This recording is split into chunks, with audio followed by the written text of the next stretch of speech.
Could the Justice League trust an older version of Superman that they'd never met before? Well, they weren't really left with any other choice because Lex Luthor and the Legion of Doom were reawakening Perpetua, the mother of the multiverse, an entity so powerful that she was capable of existing in the sixth dimension, a place beyond imagination, and described as the control room of the multiverse that she intended on corrupting. The Justice League thought long and hard about how they could avoid this, and it all came down to a fifth dimensional imp named Mr. Mxyzptlk, one of Superman's most powerful foes. They needed his help, so they devised a plan to trap him in a chamber that would hopefully disable his powers, but upon his arrival, their strategy failed. The chamber proved to be pointless, and he effortlessly dismantled them one by one, turning the Flash's feet into blocks of concrete, manipulating John Stewart into some sort of circus act, and holding the rest of the League captive by turning the Daily Planet into a living monster. And you may be asking yourself, Mr. Mxyzptlk was powerful enough to do that? He was, but he wasn't clever enough to resist Martian Manhunter's telepathic ability to flood his mind with an attack that would make him say his own name if he resisted it, which Mr. Mxyz couldn't do because when he says his own name, he gets sent back to the fifth dimension. And he didn't want to go there because after the Justice League broke the source wall, it was in shambles and dying.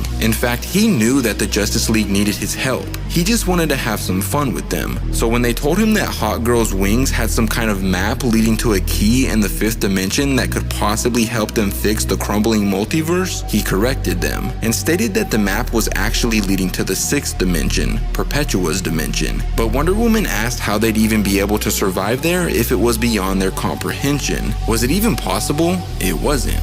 Not for any of them but Superman. Superman was the only one powerful enough to be able to withstand such a thing because over the years, Mr. Mxyz had been secretly infusing his body with fifth dimensional energy that could protect him for this very moment because he knew it would eventually happen. Batman was highly against Clark going. It was too big of a risk in his eyes. Losing Superman was one of the most detrimental things that could ever happen to the League, but Clark knew that he had to go because they were running out of time. So Mr. Mxyz opened up a portal leading to the sixth dimension, and Clark walked right through it despite Bruce's worries about him possibly being gone for decades. But somehow, just a few short moments after going in and shutting the door, Clark opened it back up but was now older, wiser, and seemingly godlike, expressing that they had won, that he had found one path to save the multiverse amongst trillions of others. But sadly, that's where I gotta end things, but if you want to see how wild this story gets, let me know in the comments down below.